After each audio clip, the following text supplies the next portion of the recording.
Hi guys, so welcome to the another new lecture of this series. Today we are going to move forward with lecture 4 of this series with MBPSC Mains Paper 2 Part B Unit 3 we are covering, right? So हमने देख लिया था higher education, medical education, technical education, issues related to women, then issues related to the specially abled people. हमने ये सारी चीजें cover कर ली थी. आज हम लोग सीनियर सिटीजन्स और एल्डरली के बारे में बात करेंगे. Okay, so without any further do just let's start the lecture. So senior citizens और elderly, what do you mean by ageing? Aging is a continuous, irreversible, universal process which starts from conception till the death of an individual. ठीक है, देखो ageing में ऐसा कुछ समझाने लायक चीज है नहीं इतना. आप सभी को यू मस्ट बी अवेयर, हम लोग भी एक ईयर के साथ हमारी भी एज बढ़ती चली जाती है. It is an irreversible process, it is a continuous process, we can not reverse our age. ठीक है, और यूनिवर्सल प्रोसेस है. Every person is going to move ahead in life only. वो कभी भी पीछे जाके नहीं है कि हम आज अगर 24-25 के हैं तो हम एक दो साल बाद हम वो 22 के हो जाएंगे. It is not possible. ठीक है, जब तक डेथ नहीं हो जाती तब तक एजिंग हमारी चलती रहती है. Next, however the age at which one's productive contribution declines and one tends to be the economically dependent can probably be treated as the onset of the aged stage of life. When we are young right now, मतलब young age आप बोल सकते हो that yeah, 45 something you are pretty young. वैसे तो 50 तक भी आप बोल सकते हो if you know workout in the younger age. तो आपकी जो एज है वो आप फिर डेफिनेटली अफेक्ट उतना नहीं होती है. ओल्ड एज में इतनी ज़्यादा आपको डिजीजेज नहीं होंगी. बट अगर आप बहुत ही ज़्यादा लेथार्जिक रहे हो हमेशा हर टाइम पे, तो एक एज के बाद आपको जो है वो अगर डिजीजेस लग जाते हैं या फिर after 60 years, you know India में it's 60 years, after 60 years you just tend to become old और आप ओल्ड एज की कैटेगरी में फिर फॉल कर जाओगे. तो ये चीज जो है ना, दैट अफेक्ट्स आर प्रोडक्टिविटी. हम फिर उतने ज्यादा प्रोडक्टिव नहीं होते हैं क्योंकि हमारी मसल्स काम नहीं करती, हमारी बॉडी साथ नहीं देती, हमारी हेल्थ साथ नहीं देती है. ठीक है, तो अगर हमारी हेल्थ साथ नहीं देगी तो हम बिल्कुल भी प्रोडक्टिव नहीं हो पाएंगे. Okay, so this is the thing. The national elderly policy defines person 60 plus age group as elderly. मैंने आपको बता दिया. According to the population census 2011 there are nearly 104 million elderly person. तो इतना स्टैट्स है. ये आप अपने आंसर्स में अगर कोट करोगे तो this will really fetch you very good marks, क्योंकि फैक्ट्स हर कोई याद नहीं रख पाता है. ठीक है, it has increased from 5.5 in 1951 to 8.6 in 2011. Projected a rise up to 19% in 2050. तो 2050 तक जाते जाते 19% जो हमारी पॉपुलेशन होगी वो ओल्ड रहेगी. Right, next, issues related with the elderly. क्या क्या इश्यूज होते हैं? तो अगर आप खुद भी अगर सोचो थोड़ा सा इस बारे में तो ये काफी इजी चीज है. हम कुछ कुछ इश्यूज तो बता ही सकते हैं खुद से. ठीक है, तो देखो अब इसको हम थोड़ा एस्पेक्ट्स में डिवाइड करके पढ़ाई करेंगे. कैसे, ऐसा नॉर्मल नहीं करेंगे बट इसको सोशल एस्पेक्ट, इकोनॉमिक एस्पेक्ट, इस टाइप से हम लोग देखेंगे. First is social aspect. क्या है सोशल एस्पेक्ट्स में वो देखते हैं हम लोग. Indian society is undergoing rapid transformation under the impact of industrialization, urbanization, technical and technological change, education and globalization, right? Consequently, the traditional values and institutions are in the process of erosion and adaptation, resulting in the weakening of intergenerational ties that were the hallmark of the traditional family. ठीक है, Industrialization has replaced the simple family production units by the mass production and the factory. देखो अब इसमें ये लोग आपको ये समझाने की कोशिश कर रहे हैं कि पहले क्या होता था. पहले आपको पता है कि अगर हम अभी इंडिपेंडेंस के टाइम या फिर अभी ही आप 40-50 ईयर्स पहले अगर ले लो तो joint families were the culture of India. आपको जॉइंट फैमिलीज में काफी मतलब बड़ी बड़ी जॉइंट फैमिलीज जो है वो रहती थी. ठीक है, न्यूक्लियर फैमिली में लोग इतना बिलीव नहीं करते थे क्योंकि जॉइंट फैमिली के अपने एडवांटेजेस होते हैं. ठीक है, बट अभी क्या हो गया है, gradually when urbanisation is happening, industrialisation is happening ना, people are migrating to cities, they are not living in villages. पहले लोग क्या करते थे, जॉइंट फैमिली में ही अपना कुछ बिजनेस देख लेते थे और वहीं पे रह के पूरी फैमिली रहती थी. ठीक है, वहीं पे अपना वो लोग गुजारा करते थे, लाइवलीहुड अर्न करते थे. बट क्योंकि आज क्या हो गया है, in the search of work, इतनी ज्यादा पॉपुलेशन होने के कारण और इतनी ज्यादा अपॉर्चुनिटीज विलेजेस में ना होने के कारण, पीपल आर मतलब वो कंपल्शन में उनको सिटीज आना पड़ता है माइग्रेशन करके, ठीक है। तो अब वो आते हैं, अब ऐसा तो है नहीं कि पूरे परिवार को लेकर आएंगे, इट इज नॉट पॉसिबल, क्योंकि अभी वो खुद का ही देखेंगे ना कि हम पहले अपना भी खर्चा निकाल लें, उसके बाद ही फैमिली के बारे में सोचेंगे। तो जब वो सिटी आते हैं तो वो अकेले आते थे, कम एज सिंगल पर्सन, फिर उसके बाद वो यहाँ पर सेटल होते हैं, देन वो यहाँ अपनी अगर फैमिली बनाएंगे तो उनके लिए पॉसिबल नहीं हो पाता है इतने बड़े उनके परिवार को यहाँ पर लेकर आना, ठीक है। तो ऐसे जो है वो न्यूक्लियर फैमिली की क्या पड़ा, नींव पड़ी। तो ऐसे धीरे धीरे धीरे धीरे अभी हम देखते हैं कि nuclear families are more prevalent than joint families, even people prefer to live in the nuclear family because it is more economic to them, है ना, और खर्चा भी कम होता है। बट हाँ, ये मैं नहीं बोलूंगी that joint family is bad और joint family is not favourable. I would say कि मतलब हर एक सिक्के के दो पहलू होते हैं। तो न्यूक्लियर फैमिली के भी अपने कुछ फायदे अपने कुछ नुकसान है, सिमिलरली जॉइंट फैमिली के भी अपने कुछ फायदे और अपने कुछ नुकसान है, ठीक है। It totally depends on the person to person, it's their personal and individual opinion what they think about both of these. So आपको ये चीज समझ में आ गई होगी। तो अब आपने, अब देखो, अब जॉइंट फैमिली है तो वहीं पे आपके दादा दादी आपके नाना नानी रहते हैं, ठीक है। तो उनके लिए पॉसिबल नहीं हो पाता है बार बार माइग्रेशन करना, because they are in that age कि अगर उनको जरा सी भी इंजरी हो गई तो that would really adversely affect their body, है ना, और ये चीज हम अवॉइड नहीं कर सकते हैं। तो बार बार migration it is not possible for them, तो उनको एक ही जगह हमें सेटल करना होता है, ठीक है।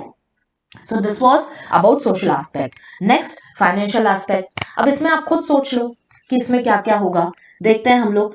Retirement and dependence of elderly on the child for basic necessity, क्योंकि एक 60 इयर्स के बाद, 60 इयर्स के बाद इंडिया में भी प्रोविजन है कि that the person gets retired, ठीक है। तो उसके बाद they definitely if they are retiring from a government firm तो they would be getting the pension, तो दे उनको क्या है, डिपेंड नहीं होना पड़ेगा अपने चिल्ड्रन के ऊपर। But if they are retiring from the private firm, ठीक है, तो उनको एक टाइम पर दिक्कत आने लग जाती है, तो they are dependent on their children, ठीक है। तो इस चीज के लिए वो बेसिक बेसिक नेसेसिटी के लिए भी अपने बच्चों के ऊपर डिपेंडेंट हो जाते हैं। बच्चे अच्छे हैं तो that is good, that is very fortunate, but अगर बच्चे बुरे निकल गए, अगर एहसान फरामोश निकल गए, तो फिर बहुत ही ज्यादा दिक्कत हो जाती है एल्डरली लोगों के लिए। हम देखते भी हैं ओल्ड एज होम्स, आश्रम्स इतने ज्यादा चलते हैं उनके लिए, and it's pathetic, like the you are just abandoning your parents who have given you birth, और आप आज जहाँ खड़े हो उनकी वजह से खड़े हो, and you are just not even realizing कि आपको भी उस एज में कभी ना कभी जाना है ना। तो ये चीज बहुत ही गलत है। Then next, sudden increase in out of the pocket expenses on treatment. इसमें क्या होता है कि कभी कभी मान लो अगर कोई मेजर डिजीज हो गया, कोई कार्डियोवैस्कुलर डिजीज हो गया, या फिर जो कैंसर इस टाइप की डिजीज अगर हो गई, तो ये इसमें आपको पता है कि बहुत ज्यादा जो है वो एक्सपेंसेस होते हैं, it is very very expensive treatment, और हर कोई अफोर्ड नहीं कर पाता। इसी वजह से हम देखते हैं कि जो रूरल पीपल होते हैं, जो बिलो पॉवर्टी लाइन पीपल होते हैं, वो मतलब अफोर्ड ही नहीं, वो ट्रीटमेंट ही नहीं ले पाते हैं, और विदाउट ट्रीटमेंट ही उनको जो है वो इस दुनिया को छोड़ के जाना पड़ता है। So it's really bad, it's really sad कि ऐसा जो है कि वो ट्रीटमेंट भी अफोर्ड नहीं कर पाते, और उनको सिर्फ और सिर्फ पैसों की कमी की वजह से अपनी हेल्थ से छुट्टी हो जाती है उनकी, ठीक है। Next is migration of young working age persons from rural areas has negative impacts on the elderly living alone और only with the spouse, usually poverty and distress, ठीक है। तो इसमें देखो, इसमें वही बात आ गई कि आप मतलब अपने पेरेंट्स को छोड़ के आप सिटी या फिर कहीं पे आप माइग्रेट कर जाते हो, तो फिर वहीं पे आपका अगर पूरा सेटल हो जाता है, आपकी जॉब भी वहीं है, सब कुछ वहीं है, आपके फ्रेंड्स भी वहीं है, तो आप वहीं फिर प्रेफर करते हो रहना, ठीक है। तो you don't get the time to visit your parents, like आप, हाँ, occasionally you visit your parents, but कभी कभी ऐसा हो जाता है that your parents are living alone and then you are living alone with your family, with your wife or with your husband, whatever it is, so it is like that, ठीक है। तो ये negative impact छोड़ता है because the parents are at the age of old age, आपको सबसे ज्यादा जरूरत होती है कंपनी की, like you feel that you are surrounded with your loved ones, you are surrounded with your children, you are surrounded with your grand children, है ना, तो इससे उनका मन बहलता है। बट क्या हो रहा है आजकल इंडिया में, एक तो कल्चर ऐसा हो गया है कि जॉब्स जो है वो मेट्रोपॉलिटन सिटीज में ज्यादा अपॉर्चुनिटीज मिलती है लोगों को, तो दे फील कि if they are taking the education तो वो अपनी एजुकेशन वेस्ट क्यों जाने दें, ठीक है। तो ये वो सोचते हैं कि हम बाहर रह के हम ज्यादा अर्न कर सकते हैं, ठीक है। तो ये सारी चीजें थोड़ा सा एक अलग एस्पेक्ट छोड़ती है। इनसफिशिएंट हाउसिंग फैसिलिटी, ये वही बात आ जाती है कि बड़े शहरों में वही है, छोटे छोटे घर ही आपको इतने एक्सपेंसिव में मिलते हैं कि आपके पास एक तो स्पेस भी नहीं बच पाती है। अब जब स्पेस भी नहीं रहेगी तो आप कैसे कैसे किसी और को आप रुकने के लिए बोल सकते हो, ठीक है। Next, a national survey carried out by the NGO HelpAge India has shown that as many as 47% of elderly people are economically dependent on their families. Now you see कि 47% of elderly people जो हैं वो dependent हैं on their families for income, and 34% have relied on pensions and cash transfers, while 40% of the surveyed people have expressed the desire to work as long as possible. So it's I think इससे ज़्यादा और बुरी बात नहीं हो सकती कि अगर ओल्ड एज में जाके इंसान just because they are not getting that much of money, they are not getting any help from their children, वो मजबूर होते हैं काम करने के लिए। और हम बहुत देखते भी हैं, एक अभी एग्जाम्पल भी एक फेमस हुआ था, एक जो काफी मेरे ख्याल से 80 इयर्स के जो एक ओल्ड एज पर्सन थे दिल्ली के, वो भी फेमस हो गए थे कि वो अपनी वाइफ के साथ जो उनकी ही एज की थी, वो दोनों मिलके कुछ छोले भटूरे या फिर कुछ ऐसा कुछ बनाते थे। I am not right now, the name is not clicking on my mind. तो वो उनको भी देख के हमें लग रहा था कि यार 80 इयर्स में वो इतना ज्यादा काम कर रहे हैं, लाइक वो पूरी एक शॉप रन करते हैं। और ये चीज मतलब देख के हमको लगता है कि यार कुछ ना कुछ तो इनके लिए होना चाहिए। नेक्स्ट, हेल्थ इश्यूज, वही मैंने आपको बताया, health issues like blindness, locomotor disabilities and deafness are the most prevalent. ठीक है। Mental illness arising from senility, showing poor mental ability because of old age. Old age के साथ साथ एक ये देखो, एक ये बहुत ही नेचुरल प्रोसेस है कि आपकी नर्व्स जो है वो कहीं ना कहीं से वो प्रेस हो जाती हैं, तो आपका जो माइंड है वो थोड़ा सा डाइवर्ट होने लगता है, या फिर माइंड आपका मतलब आप बोलोगे कि आप अपने सेंसेस को खोने लगते हो। ठीक है। तो ये चीज मेंटल इलनेस में बहुत ज्यादा अफेक्ट करती है, वो चीज भूलने लगते हैं। तो ये एक नेचुरल प्रोसेस है जो कि एजिंग से आती है। Neurosis is a class of functional mental disorders involving chronic distress but neither delusions nor hallucinations. Absence of geriatric care facilities as hospitals in rural areas. Rural areas में हमेशा से ही जो है वो हेल्थ केयर की कमी रही है। और जब नॉर्मल हेल्थ केयर ही जब वहां पे प्रोवाइड नहीं हो पा रहा, तो आप कैसे मतलब इमेजिन करोगे कि जो ओल्ड एज का हेल्थ केयर है वो आपको वहां पे मिलेगा। ठीक है। क्योंकि ओल्ड एज में थोड़ी सी ज्यादा आपको केयर देनी पड़ती है और बहुत ध्यान से उनको दवाइयां देनी पड़ती है, because they are already in a age की हर कोई दवाई उनकी बॉडी जो है सस्टेन नहीं कर पाएगी। They are not that much immune. So इस वजह से हमें बहुत ध्यान देना पड़ता है। According to a recent survey, 30 to 50% of elderly people had symptoms that make them depressed. A large majority of elderly persons living alone are women, especially widows. ठीक है। तो ये एक मेजर इशू है कि women हमेशा अकेली रह जाती है, they are widow। तो ये बहुत ही दिक्कत वाली बात है। ठीक है। अब उनको वो मजबूरी में फिर कुछ ना कुछ उनको या तो काम करना पड़ता है, या फिर उनको ओल्ड एज में जाना पड़ता है, ओल्ड एज होम्स में जाना पड़ता है। तो ये बहुत ही मतलब सैड चीज है। Depression is strongly correlated with poverty, poor health and loneliness. आपको पता होगा डिप्रेशन के बारे में, so there is nothing new in that. Next, initiatives taken for elderly. आखिर क्या क्या इनिशिएटिव्स लिए गए हैं इनके लिए, वो हम लोग देखते हैं क्या क्या गवर्नमेंट कहाँ कहाँ किस किस एरियाज में काम कर रही है। ठीक है। सो फर्स्ट इज प्रधानमंत्री वया वंदना योजना, PMVVY। अब देखो, अब मेंस में आपको ये सिर्फ एक्रोनिम मतलब ऐसा ये लिख के दे देंगे। ठीक है। एक्रोनिम आपको पता होना चाहिए कि ये किस स्कीम का एक्रोनिम है। ठीक है। पूरा जरूरी नहीं है कि लिख के दें वो। It is a pension scheme announced by the government of India exclusively for the senior citizens. ठीक है। एज 60 इयर्स एंड अबव, ये आपको ध्यान देना है। पहला तो ये इसका एम हो गया कि ये सीनियर सिटीजन्स के लिए है। The scheme is now extended up to 2023 for the further period of 3 years beyond 2020। 2020 से इसको 3 इयर्स और बढ़ा दिया गया है, क्योंकि आपको पता है that 2020 was hit by covid, it was a major pandemic, और उसके बाद और ज्यादा लोग इकोनॉमिकली वीक हुए हैं। ठीक है। तो उस नजरिए को ध्यान में रखते हुए गवर्नमेंट ने ये स्कीम जो है वो 3 इयर्स तक और एक्सटेंड कर दी है। Next is integrated program for older persons, IPOP। The main goal of this policy is to improve the quality of life of senior citizens. This is done by providing them with various basic amenities such as food, shelter, medical care and even entertainment opportunities. तो ये उनको एक basic amenities जैसे खाना और रहना, medical care, उनको ये सब चीजें इसमें प्रोवाइड करी जाती हैं। ये गवर्नमेंट के द्वारा जो है वो चलाया जा रहा है ओनली फॉर सीनियर सिटीजन। ठीक है। नेक्स्ट, राष्ट्रीय वायुश्री योजना. It is a central sector scheme funded from the Senior Citizens Welfare Fund. The fund was notified in the year 2016. तो आपको पता है 2016 में एक Senior Citizens Welfare Fund बनाया गया था गवर्नमेंट के द्वारा, और इसमें जो भी पैसे जाते हैं वो सीनियर सिटीजन्स के वेलफेयर में ही लगाए जाते हैं. All unclaimed amounts from small savings accounts, PPF and EPF are transferred to this fund. ठीक है, ये एक इनिशिएटिव है जो गवर्नमेंट के द्वारा चलाया जा रहा है for the welfare of senior citizens. ठीक है, संपन्न प्रोजेक्ट ये 2018 में आया है. It is a seamless online pension processing and payment system for Department of Telecommunication pensioners. It provides direct credit of pension into the bank accounts of pensioners. तो telecommunication department में जितने भी लोग काम कर रहे हैं उनको जो है वो ये ऑनलाइन पेंशन तुरंत प्रोसेस कर दी जाती है और उनको पेमेंट तुरंत अकाउंट में दी जाती है. पहले तो देखो ऐसा होता नहीं था, पहले लोगों को कैश पेमेंट दी जाती थी तो कैश उनको ऑफिस में लाइन में लग के पहले मिलता था, बट अब तो क्या है सारा कुछ डिजिटल हो चुका है, तो ऑनलाइन आपके पास खुद ही पेमेंट आ जाती है. You don't need to go anywhere, और ये सबसे अच्छी चीज है. ठीक है, तो it is all about Sampann project. Next is second portal for elderly. इसमें क्या है वो देखते हैं. The portal was developed by the ministry of social justice and empowerment. ये आप ध्यान रखिए कि ministry of social justice and empowerment ने ये पोर्टल बनाया है. Citizens above 60 years of age can register on the portal and find jobs and work opportunities. Now this is what is different. तो यहाँ पे जो सेकंड पोर्टल है for elderly, इसमें उनको जॉब्स उनके अकॉर्डिंग मिलती हैं, बिकॉज वो हर कोई जॉब तो नहीं कर सकते.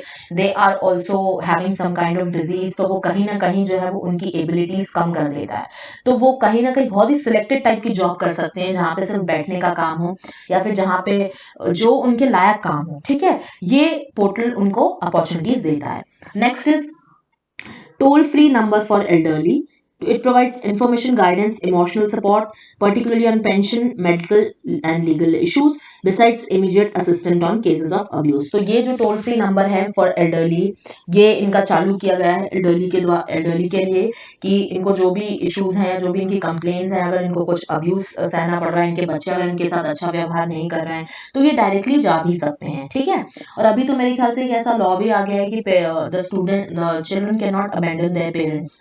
अगर वो अबैंडन करते हैं तो the parents can case a file against them, और उनको पूरी एलुमिनी देनी पड़ती है और उनको रखना भी पड़ता है.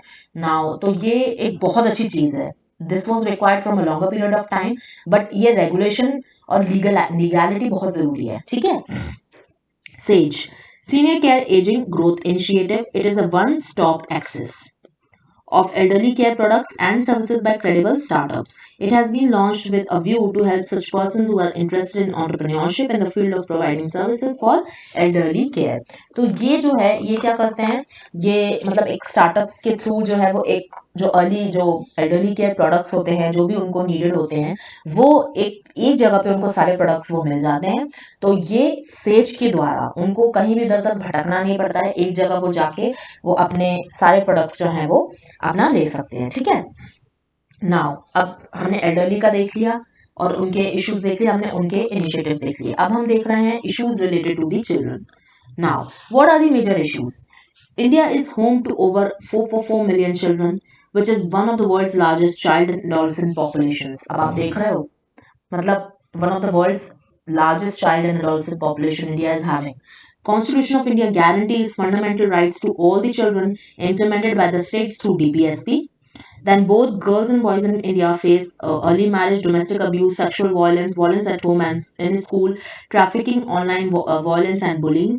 All the forms of violence, abuse and exploitation have lifelong consequences on the children's lives. तो ये देखो एक बहुत ही मेजर इशू है, ये बहुत ही कॉमन प्रॉब्लम्स हैं, and once in a life time children definitely goes any of these problems. मतलब एक ना एक प्रॉब्लम तो उन्होंने टैकल करी ही होती है. ठीक है, तो ये हम देखते हैं फर्दर, हम इसको और थोड़ा सा क्लासीफाई करके देखते हैं कि क्या क्या प्रॉब्लम्स हैं. तो फर्स्ट इज चाइल्ड स्लेवरी.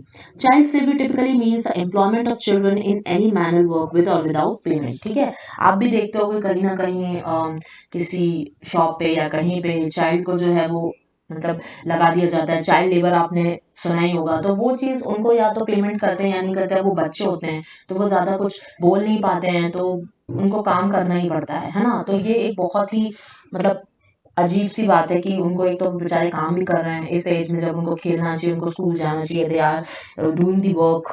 तो ये चीज़ बहुत ही ख़राब है और ये हमारे लिए सही नहीं है। इकोनॉमी तो छोड़ो, बट सोशो इकोनॉमिक डेवलपमेंट के लिए भी ये चीज़ सही नहीं है इंडिया के लिए, ठीक है। It is a deep-rooted social ill in India. As per the 2011 census, in the age group 5 to 14 years, 10.1 million of 259.6 million constituted working children. Even though there was a decline in the number of working children to 3.9% in 2011 from 5% in 2001, the decline rate is grossly insufficient to meet target 8.7 of the UN Sustainable Development Goals, which is to end slavery in all forms by 2025. तो इसमें इन्होंने stats बताए हुए हैं कि कितने हमारे पास children हैं कि एज ग्रुप में 5 to 14 ईयर्स के अगर हम देखें तो 10.1 मिलियन ऑफ चिल्ड्रन है हमारे पास, of 259.6 million constituted working children. तो हमारे पास ये इन्होंने बताया है कि कितने ज़्यादा हमारे पास जो है वो वर्किंग पॉपुलेशन का मतलब काम कर रही है चिल्ड्रन में। तो चाइल्ड लेबर के ऊपर ये स्टैट्स आपसे डिस्कस करी गई हैं, ठीक है। और इसमें हमें बताया गया है कि सस्टेनेबल जो SDGs है इसमें आपका उन्होंने ये टारगेट रखा है कि उनको चाइल्ड लेबर जो है वो एंड करना है बाय द ईयर ऑफ 2025, ठीक है। Now Indian constitution provides free and compulsory education for all children in the age group of 6 to 14 years as a fundamental right under article 21A। तो हमें ये पता है article 21A gives the right to education, ठीक है, from 6 to 14 years. Then the slavery of child in India decreased in the decade 2001 to 2011, and this demonstrates that the right combination of policy and programmatic interventions can make a difference. अब देखो हमने ये चीज़ देखी, पहले तो काफ़ी child labour होता था, बट धीरे धीरे जैसे जैसे कोई प्रोग्राम्स आए, स्कीम्स आई, ठीक है, उनका सही से जो है वो पालन होने लगा, तो जो चाइल्ड लेबर में है वो एक डिक्रीज आने लगा, वो एक कमी आने लगी है। तो ये अच्छी बात है, बट और रेगुलेशन लाने की ज़रूरत है, because the child labour has not finished yet, ठीक है। Next is child marriage. ये तो आपको बहुत ही ये रेलेवेंट इशू है, ये तो हर जगह ही एक मेजर प्रॉब्लम बनी हुई है। Usually refers the social phenomenon practice in some societies in India where a young child is married to an adult man, ठीक है। A second form of practice of child marriage is that in which the parents of the two children arrange a future marriage। अब बचपन में ही आपको घोड़ा कर दिया जाता है और फिर बोला जाता है कि भाई 20-22 साल बाद आपको इन्हीं से शादी करनी है, ठीक है। तो बचपन में ही मतलब आपका पार्टनर चूज करवा दिया जाता है पेरेंट्स के द्वारा।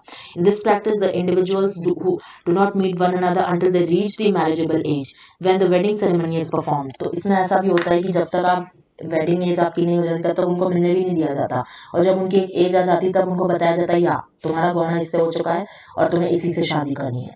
Now you can imagine like यार 20 ईयर्स एडल्ट एक, आप जब आप 16-18 ईयर्स के ऊपर हो जाते हो तो मतलब आपको खुद अपने लाइफ के decisions, you are capable, you can decide कि आपको क्या करना है क्या नहीं करना है। बट इवन आपको बचपन में मतलब डिसाइड कर जाते हैं, बचपन में आप कैसे यू कैन जज कि सामने वाला पर्सन कैसे निकलने वाला है आगे जाके, है ना। It is not possible, but it is happening and still it is happening in India, ठीक है। ये कोई ऐसा नहीं कि अभी बंद हो चुका है, अभी भी ये चीज़ होती है। Next, malnutrition. Malnutrition in India accounts for 68% of the total under 5 deaths and 17% of the total disability adjusted life years. India is home to about 30% of the world's stunted children and nearly 50% of severely wasted children under the age of 5. Besides, India is home to nearly half the world's wasted or acute malnourished children in the world. तो मतलब India में आप देखो कि 70%, 68% जो है of the total under 5 deaths and 70% of the total disability adjusted life years. मतलब 68% of the total under 5 deaths, मतलब अंडर 5 क्या मतलब 5 ईयर्स से पहले ही बच्चे की डेथ हो जाती है। तो ये चीज किस वजह से हो रही है? This is all because of malnutrition, उनको इतना न्यूट्रिशन नहीं मिल पाता इस वजह से। Then child abuse, this is very common and prevalent problem in India. Child abuse is defined as injury, sexual abuse, sexual exploitation, negligent treatment or maltreatment of a child. This abuse can be of several kinds: physical, mental, emotional, psychological or in the form of neglect or exploitation। तो child trafficking बहुत ही common issue है India में ही नहीं पूरे world में। child trafficking is done for anything, it can be sexually exploiting, it can be for money, it can be for extortion, तो it can be the form of kidnapping। तो ये चीज़ जो है हो रही है और ये इस चीज़ पे हमें रेगुलेशन लाने की ज़रूरत है, ठीक है। नेक्स्ट टॉपिक पे आते हैं, child pornography. So this is banned under POCSO Act 2019 defines child pornography as any visual depiction of sexually explicit conduct involving a child which includes a photograph, video, digital, or computer generated image indistinguishable from an actual child. India Child Protection Fund ICPF has come out with a report which indicates a sharp rise in demand for online child pornography during the lockdown. So ये जो POCSO act है, this punishes the people who does this job, और ये चीज़ totally banned है और this is not at all advisable to do. और ये एक बहुत ही ज़्यादा मेंटल स्ट्रेस देता है बच्चे को, ठीक है। So it is not right because they are not that much big कि वो समझ सकें कि क्या हो रहा है हमारे साथ, क्या नहीं हो रहा है। So they get engulfed in that and then further they are stressful with that, ठीक है। सो सिक्स्थ है हमारा child mortality. India's under 5 mortality rate now matches the global average, but the number of infant and neonatal deaths and the performance of Pakistan indicating that tackling newborn health remains a formidable challenge। बहुत ही ज़्यादा हमारे यहाँ child mortality rate तो खैर अभी कम हो गया है, बट पहले तो काफ़ी था। Infant mortality IMR and then MMR। तो ये चीज़ जो है हमें देखना है कि ये क्यों होता है। The major reason is malnourishment. उनको मतलब अब रूरल एरियाज़ में उनको उतनी केयर नहीं मिल पाती, ठीक है। जो जिस भी हॉस्पिटल में जाके वो डिलीवरी करती हैं तो वहाँ पे उनको एक्चुअल केयर नहीं दी जाती है। जब भी बेबी हो जाता है उनको उस टाइम पे कुछ ट्रीटमेंट की ज़रूरत होती है, उनको उस टाइम पे मेडिसिन की ज़रूरत होती है। फिर उसके बाद एक ग्रेजुअल टाइम तक अप टू 1 ईयर मदर और बच्चे का दोनों का बहुत ज़्यादा ख्याल रखना पड़ता है, उनको एक्चुअल न्यूट्रिएंट्स देने पड़ते हैं, ठीक है। तब जाके क्योंकि वो काफ़ी एक मेजर डेवलपमेंट से गुजरे हुए होते हैं दोनों ही, the mother as well as the child. तो ये चीज़ हमें उस टाइम पे उनको बहुत ही ज़्यादा ध्यान देना होता है। बट जो क्योंकि ऐसे हेल्थ केयर सिस्टम जो कि रूरल एरिया में एग्जिस्ट करते हैं वहाँ पे वो बेटर हेल्थ केयर उनको प्रोवाइड नहीं करी जाती है, ठीक है। तो इस वजह से अपना जो मोर्टेलिटी रेट है वो बहुत ज़्यादा बढ़ रहा है इंडिया में, ठीक है। So this is a major issue. Then impact of pandemic on children. According to the census 2011, more than 42.7 million children in India are already out of school. Loss of livelihood and poverty from COVID-19 and the lockdown measures is likely to put young children of migrant workers, many of whom depend on the remittances from their migrant parents, at further risk of dropping out of school. This may force many children into the labor market to supplement the family income or barely survive। आपको ये पता होगा कि pandemic के बाद तो बहुत सारे बच्चों ने even they lost their parents which was just heart breaking, ठीक है। तो इस वजह से पेंडेमिक ने मतलब बहुत ही लोगों की लाइफ को शैटर किया है और बहुत बच्चे स्कूल अटेंड नहीं कर पाए, स्कूल उनको ड्रॉप करना पड़ा। बहुत बच्चों ने अपने माता पिता को खोया और बहुत बच्चे जो हैं वो स्लेवरी में या फिर बहुत बच्चे गलत कामों में इंडल्ज कर गए। So pandemic has really left a very adverse effect on every each and every person, ठीक है। बहुत कम लोग ऐसे होंगे जिन पे बुरा असर नहीं किया पेंडेमिक ने। तो ये चीज हमें बहुत ही एविडेंट है कि पेंडेमिक भी अब हमको इसमें ऐड करना पड़ेगा कि पेंडेमिक के बाद भी it's been 2.5 years, almost 3 years होने वाले हैं। 2020 की स्टार्टिंग में मार्च में पेंडेमिक हिट कर गया था इंडिया में, तो अब ऑलमोस्ट 3 years हम लोग कंप्लीट करने वाले हैं। But still some people are still recovering from the that adverse effect of pandemic right now। अभी भी वो पूरी तरीके से रिकवर नहीं कर पाए हैं, तो हमको ये चीज़ भी देखनी है। और with this we are towards the completion of our topic of today's। so yeah, अब next lecture में हम लोग दूसरे topics देखेंगे, ठीक है। till then study well। thank you। जय हिंद, जय भारत।